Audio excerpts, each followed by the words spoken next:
It's time to wake up, witches. I'm your host, Kat Adams, and I'm here to remind you that no matter where you're at in life, you're not stuck.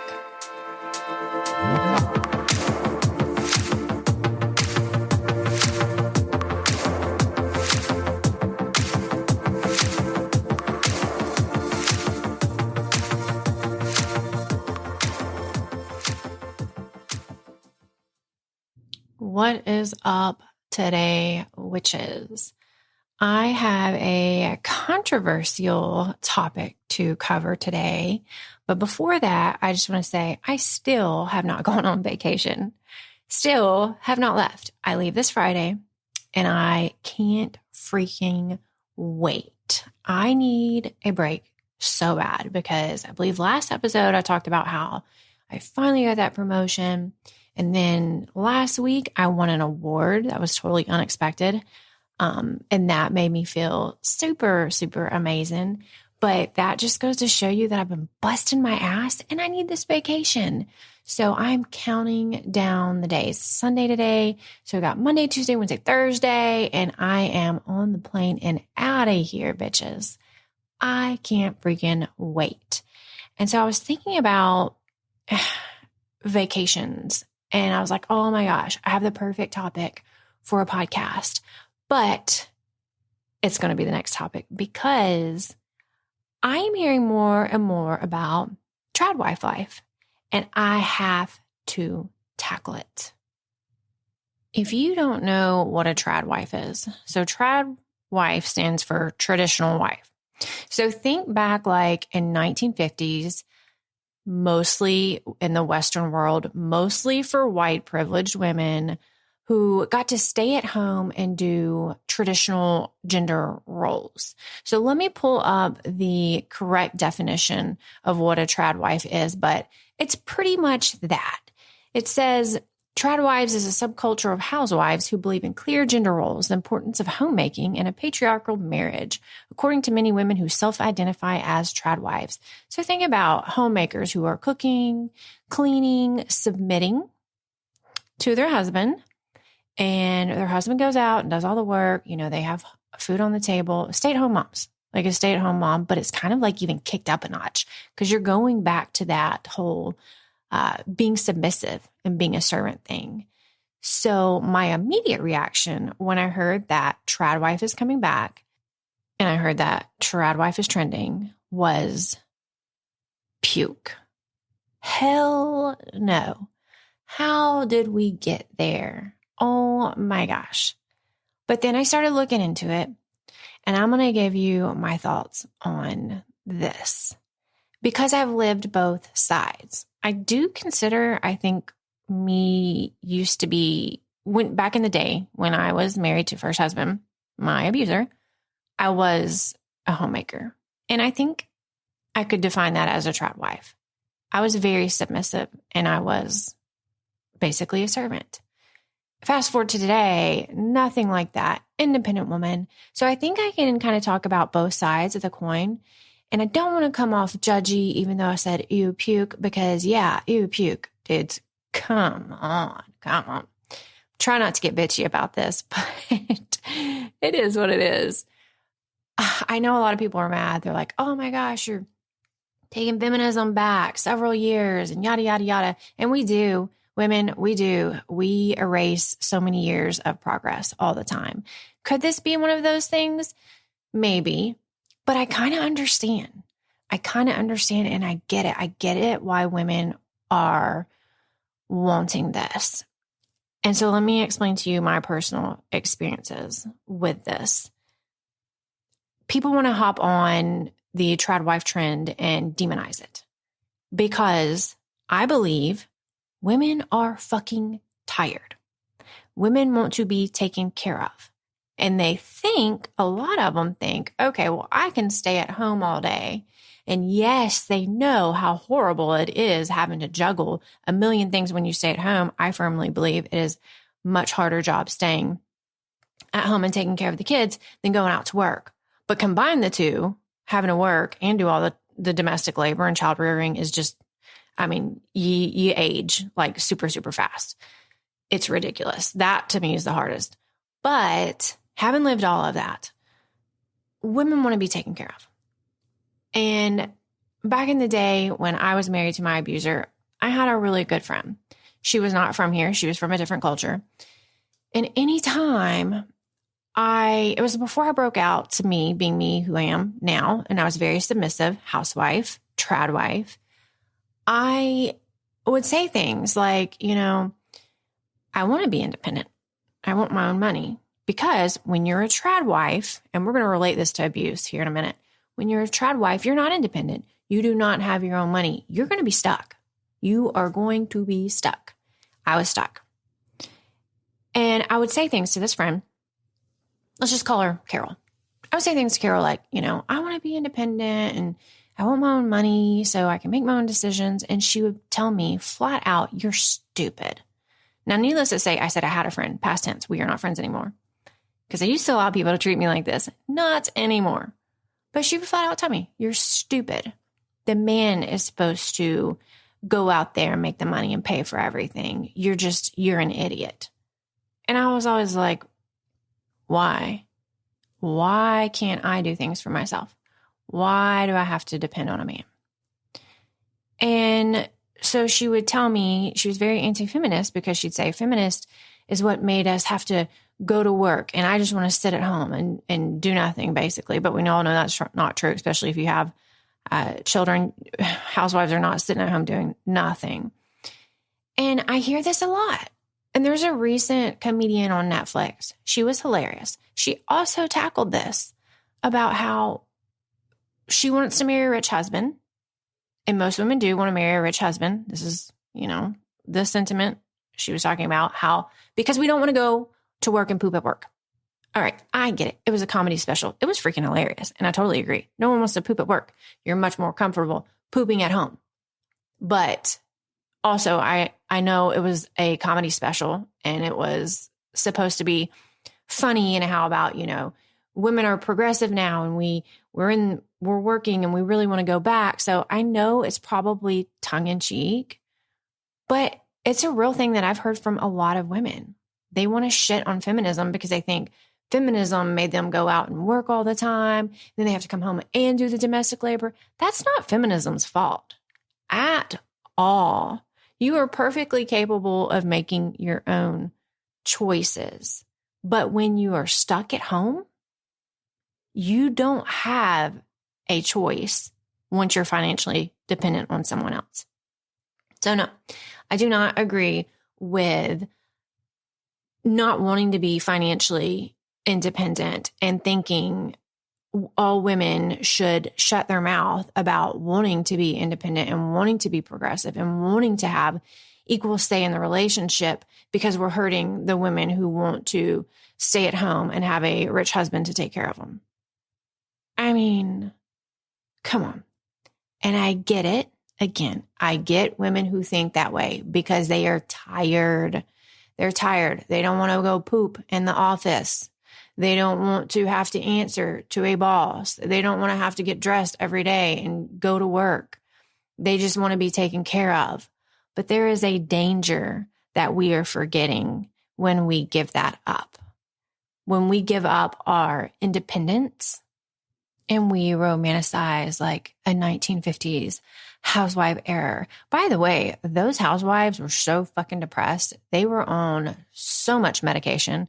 I'm sure many women are still today, but back then you need to look it up. That was a thing. And also women back then didn't even have hardly any rights. I think, what was it, 1970s we finally got our bank account? All right, I'm going off on a tangent. What I'm saying is, let's not romanticize how it truly feels to be a tradwife and cook and clean all day and rub your husband's feet when he comes home and be a servant to him. Involuntary servitude is a thing. It actually happens. Like I said, I work in human trafficking and I see this all the time. I actually see people being trafficked to become servants in the home. So let's not romanticize this shit that's just like, I was born to do this. It's okay. You don't want to stay at home and take care of your children and to, take care of your husband and play that role. That's fine. But let's not romanticize it And let's also be mindful about how we talk about it and how we need to have a backup plan if shit hits the fan and you are in that position. That's my take on the Tradwife trend. For instance, back to financial shit, because that's how you're going to be stuck in this relationship. If you do not have a job or you do not have a financial backup plan for yourself, and your husband, who you've been submissive to and you've loved him all your life, and y'all are, work on this team, and he goes out and he's working and you're home and you're cooking his dinner and you have his robe to put on him when he goes through the door, like he's just king of the castle, and you have nothing to fall back on financially. He gives you an allowance. You depend on him for money. What happens when he wants to walk out? What happens when he finds a new Tradwife? What happens if he dies? What is your backup plan to take care of yourself and your children? And this is where domestic abuse comes in, because if you don't know what financial abuse is, go back a couple of episodes. I talked about it, but it is so easy to keep someone in a shitty situation, in a toxic relationship, through financial abuse. And this was the biggest red flag that popped up in my head when I heard Tradwife. Because you're going to be tied to this person financially in many ways, but financially is the biggest.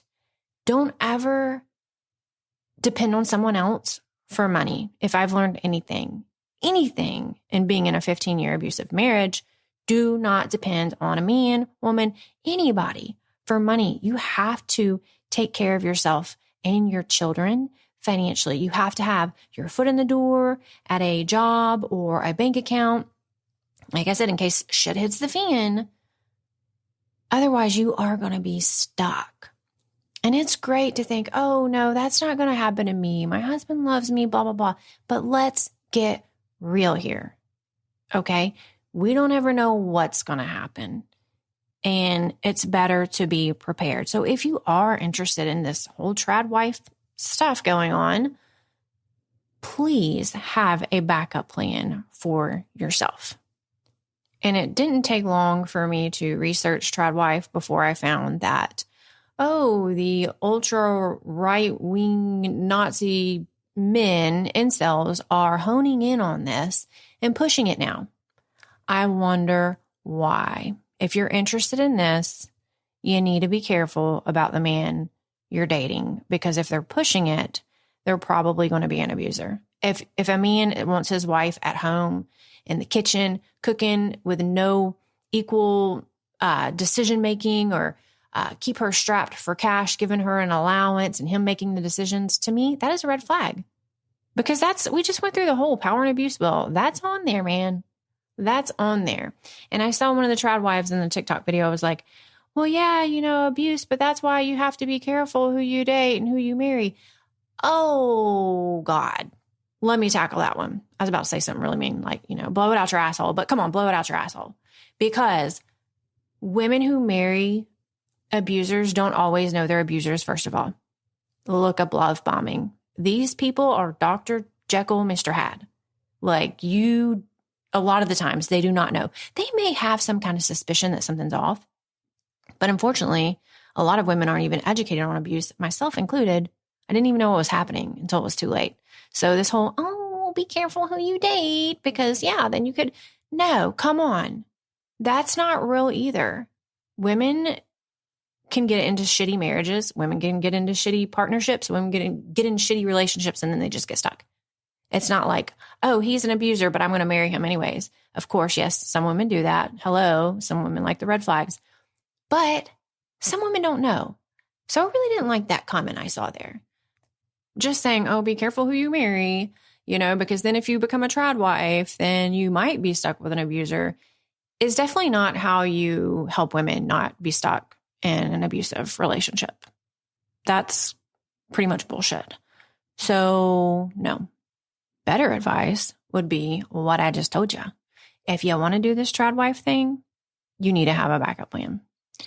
Absolutely need a backup plan. You need an out, you need a bank account, you need something that he does not have control of, but you have control of. And second point I want to talk about on this Tradwife movement is not only financial abuse, but losing yourself. When you are a tradwife, and I'm going to use that term now instead of stay-at-home mom, because I believe stay-at-home moms are not as submissive servant type women. This is what I'm getting from the tradwife movement. Tradwives are more like, I have my husband's slippers out, food on the table. I don't have any decision making in the household because I am submissive to him. So there's a difference from what I can see, at least in what I've researched on stay-at-home moms. But this kind of actually applies to both now that I think about it. When you stay at home or when you're a tradwife and you just live for your husband and kids, what do you have for you? And this was a big topic in my book that releases in October, by the way. You're not stuck. And it's up for pre-order now, bitches. But that is a heavy theme. It's losing yourself. Because when you lose yourself, it's really hard to get that back. It's hard to get it back. It's hard to get your motivation, your energy back, your dreams back. And you have to have your sense of self to ever overcome a shitty situation. So when you are living as a servant and being submissive and having nothing in your life outside your children and your husband, who are you? And I know a lot of women get offended at that and they're like, well, my life is my children. And that's great. It truly is. But your children are going to grow up and leave one day. And then what? And I strongly relate to this because I still know a lot of women who have nothing in their life except their husbands and their children. I'm not saying that's a bad thing. I'm just saying it's not a very liberated thing. And it doesn't really feel good because I've been on both sides, okay? So I'm not judging. I'm telling you from both sides how this feels.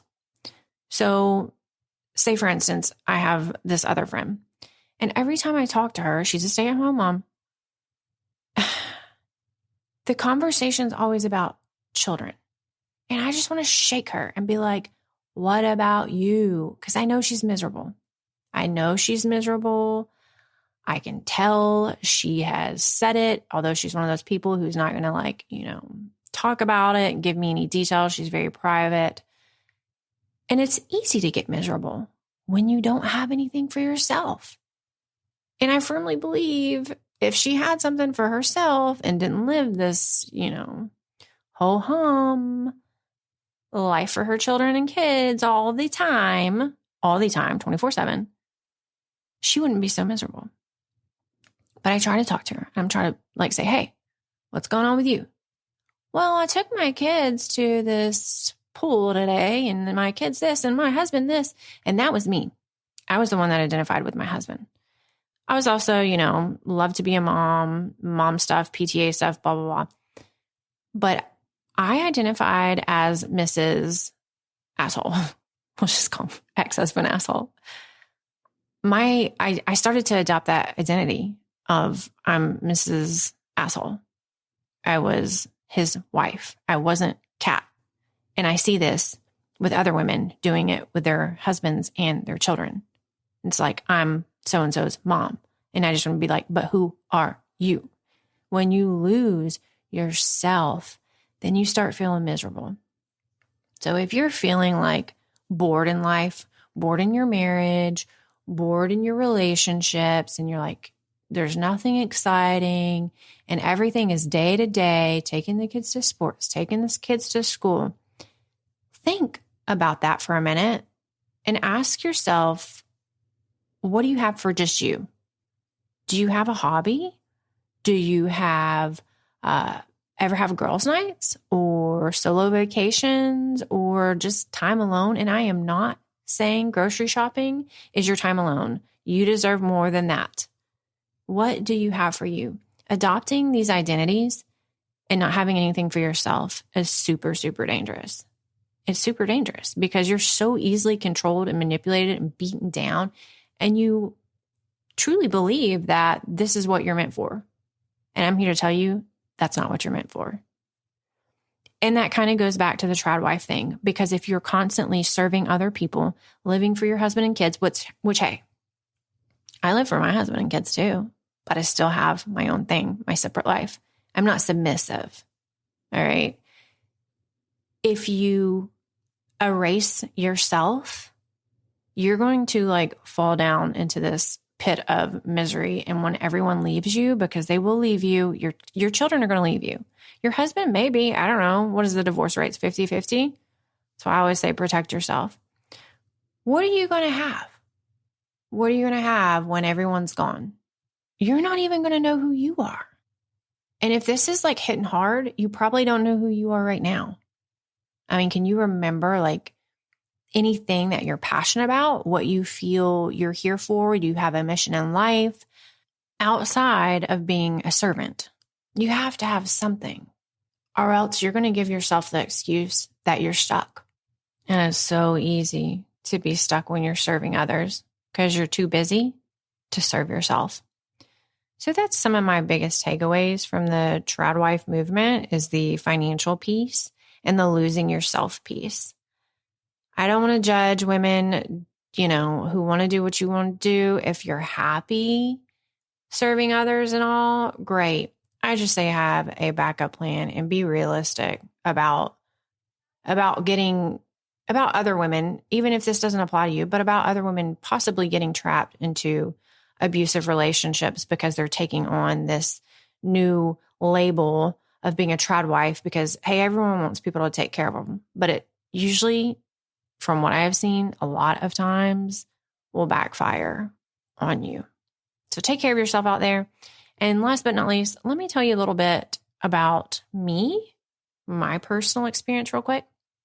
So, I said I was a stay-at-home mom, and I know I've mentioned this before, more of a Tradwife now because I was a submissive little bitch because I had to be, not because I wanted to be, because I was in an abusive marriage.